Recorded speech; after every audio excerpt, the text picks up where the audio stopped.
Hey everyone, I'm Rod and Todd, a professional YouTuber who makes professional videos. It's Tuesday, so it's time for another Transformers review. So, here we go.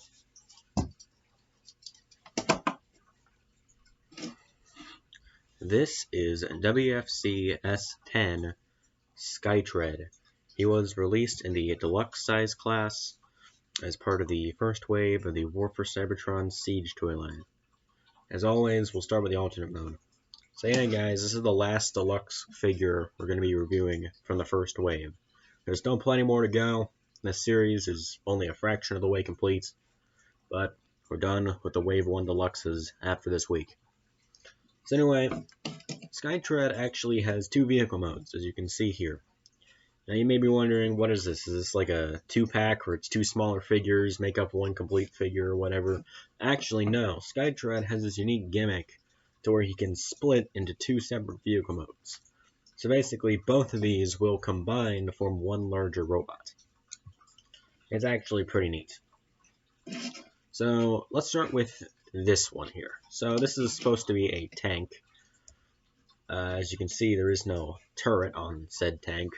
And that's because the turret is supposed to be formed out of his guns. It has 3 holes on the top here. And what you're supposed to do, according to the box and the instructions, is you take this gun here and you just put it in the center hole. However, there's this little brown piece here, which prevents the gun from sitting flat, and I just don't like it. I don't like it like that. So, what I do is I take the 2 holes on either side here and just put both guns in there. And then after all, this is supposed to be like a Cybertronian tank, right? So who's to say it wouldn't have 2 turrets? It does have some wheels.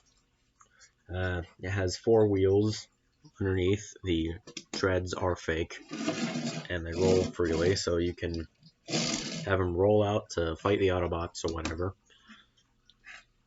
It has these 2 boxes up here, which they have these little tabs which are supposed to sit flush.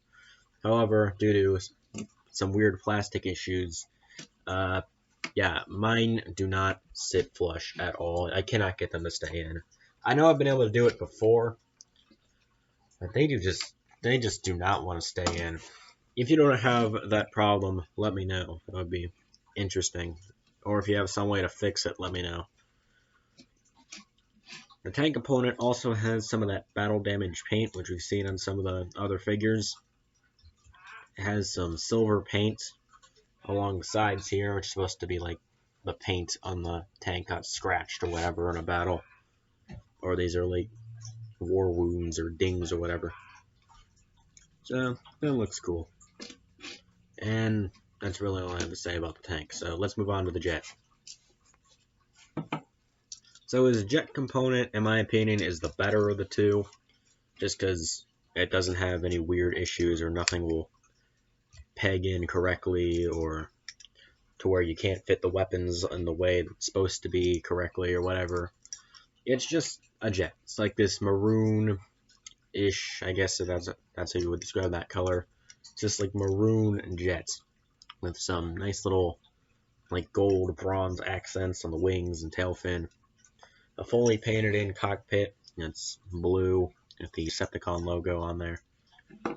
Got a big brown box, which is part of the robot mode bits hanging off the bottom there. And it has some space for the guns. You can attach them here, or under the cockpit, or I guess here if you want to. And then there's a space to store the gun underneath either wing. There's no wheels on this. And unlike a lot of the other jets in this line, there's no attachment point at the back for you to put a blast effect piece to make it look like the engine's spewing out fire or whatever. So you just kind of have to pretend. So anyway, that's the vehicle modes, I guess. As I previously stated, I do believe the jet is the cooler one. This tank is neat, but yeah, jet's just better. So anyway, that's the vehicle forms. done, so now let's move on to the packaging. So anyway, here's the box. If you think it looks a bit wobbly, that's because it is. For some reason the bottom of it does not want to be flat. Anyway, on the front here, you can see the Siege logo, Transformers logo. Turn it outside, it says Skytread. And also of note is that mine has a sticker on the front, because this is actually the first Siege Deluxe figure I got. I think I got Lionizer, Fire Drive, and Top Shot and Flak before this. This was really the first main Siege figure I got. And I was so eager to get this, I got it at this hobby store that somehow got the first wave of Deluxe figures like a few weeks early. And yeah, so I bought it for actually $25, which is $5 more than retail price. But the place I got it from is this really great hobby store from down where I live. I don't know if they're still in business or not, but yeah, it's probably one of the better purchases I've made there. On the side, it has the standard Siege mural. If I can get the stay up. So I already went over this in the Sideswipe review, and as with pretty much every video going forward, I won't be going over this in depth. So if you want, you can either pause the video and take a closer look at it yourself, or go back and watch the Sideswipe review where I actually went over everything in this picture. Moving on to the back, you can see there's a picture of the robot mode and the two vehicle modes, with it saying it transforms in 18 steps. You got a cross-sell for the Battle Masters, Blowpipe, and Lionizer. I've already reviewed both of those guys, and it shows him holding Blowpipe in gun mode. We'll be showing that off later. And on the other side here, it's got the package art, which is unique to this box here. And it shows off not the robot mode, but instead the two vehicle modes. You can see there's a tank rolling on the ground. You got the jet flying there. You can see like some other Transformers in the background and like some, like missiles or something. I don't know. Anyway, as always, I love this packaging art. I think it just looks amazing. And yeah, that's really all I have to say about it. So anyway, that's the packaging done.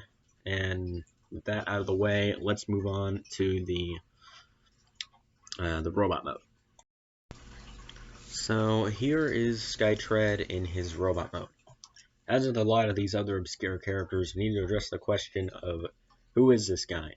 So Skytread started life in the original 80s Transformers toy line as a duocon with the ability to split into two separate forms, which would then combine into a single robot mode. There were two duocons released in the original line. There was Skytread, who was released as Flywheels, and then his buddy Battletrap. Battletrap got a toy in Power of the Prime, so I won't be giving him an in-depth review here, because he's not part of the War for Cybertron trilogy. But basically, with Battletrap, what it was is that there were two separate figures, Battle Slash and Road Trap, which you would have to buy individually, and then once you got both of them, you could combine them into Battletrap. However, with Skytread, there is no individual robot modes to the components, and it just is in one package. I like Skytread a lot better because Battletrap is pretty flimsy. He doesn't have any weapons, and overall, it's not really the best figure. It's a great modern update of a really crappy figure from the original line, but not the best. Skytread is way sturdier, actually has guns, and yeah. And of course, Flywheels was renamed to Skytread for this release because they lost the trademark. So anyway, I hope that explains who this character is. So now let's actually move on to reviewing the robot mode. So we'll start with the articulation. Got a bone-jointed head, so it can move up and down a bit, as well as side to side. It's kind of hard to move this because this piece gets in the way, but whatever. Universal joint at the shoulder, so it can move out and forward, and it's supposed to move back, but the wing gets in the way. However, the wing is on a hinge, so you can fold it back, and you can restore all the movement. Bend at the elbow, Swivel at the elbow with some hollow sculpting there. I don't believe he has a wrist swivel. No, he doesn't. So there's no wrist swivel. Waist swivel, I think. Yeah, waist swivel. Universal joint at the thigh, so you can move out. Can't really move back because there's a tail fin here from the jet mode in the way. Can't move forward.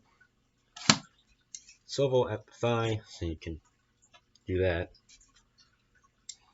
Bend at the knee. And then also the sideways foot articulation, which allows you to pose it like this and have it still stand flat. And if you're wondering where exactly it combines, it basically just separates at the waist like that. And also, if you really want, I guess I need to show this off, but if you have Battle Trap, which I do, it uses the same connection point. You can see there's Road Trap's head right there. So you can attach Skytread's pants to Battle Trap's top there, and vice versa.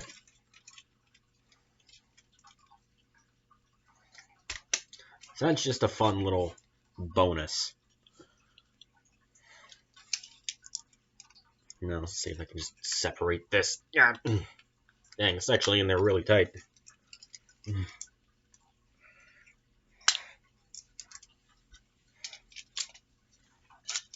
And then you can just...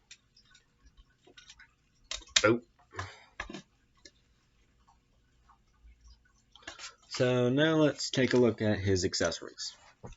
Skytread comes with 2 accessories. He has this gun here, which is a small little gun with some silver paint there. The instructions call this the HV Electron Breacher. And then he has this bigger gun, which the instructions call the EM24IR Laser Launcher. It's got a bit of paint there on the top. Overall, really nothing much, just a gun. And then both weapons can in fact combine. There's a hole in here, and bam, you just put one to the end of the other, and this is now the LRRF Suspension Ray Super Launcher. As with every weapon, name and C just really doesn't mean much. It's just a fun little extra. And both guns can fit in his hands. And they can accommodate the little effect pieces sold with the Battle Masters. So, there you go. Pew pew. And pew pew.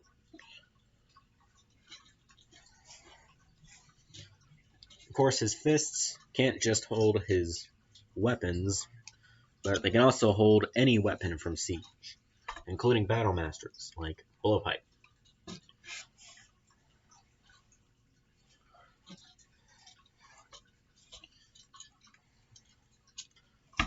He also has holes all over his body that can accommodate weapons. So you have 2 on either arm, 1 on the side of each leg, 1 on the back, so you can accommodate guys like Cog, and 1 on either foot, which again is for guys like Cog. So if you transform Cog into his backpack mode, it'll be able to attach to this. Got the Decepticon symbol up front there, and he also has the little attachment points. In fact, I think he just has 1 by the looks of things, so it can accommodate the little blast effects, which you can put this one here, which kind of looks like an explosion, and it looks like his arm just got hit with something. So that's pretty cool. Is there any others? I'm looking here. Yeah, I don't really see any others. And of course, the battle damage paint from the tank mode carries over here. Got some scratched up stuff on the side of the foot and the side of the leg there. And that's really it. So, yeah. Final thoughts on Skytread. Really cool jet mode. Lackluster tank mode. Really nice robot mode. Of course, I do like this figure. He was the first Siege Deluxe class figure I ever bought. and it will have a special place in my heart because of that. So, that closes out the Wave 1 Deluxe class figures. Of course, there's still many Deluxe class figures that we're going to review later. But, for now, we graduate from the Wave 1 Voyagers, or not Voyagers, Deluxe class figures, and move on to the Wave 1 Voyagers as we review Megatron next week. This has been Rod and Todd signing off.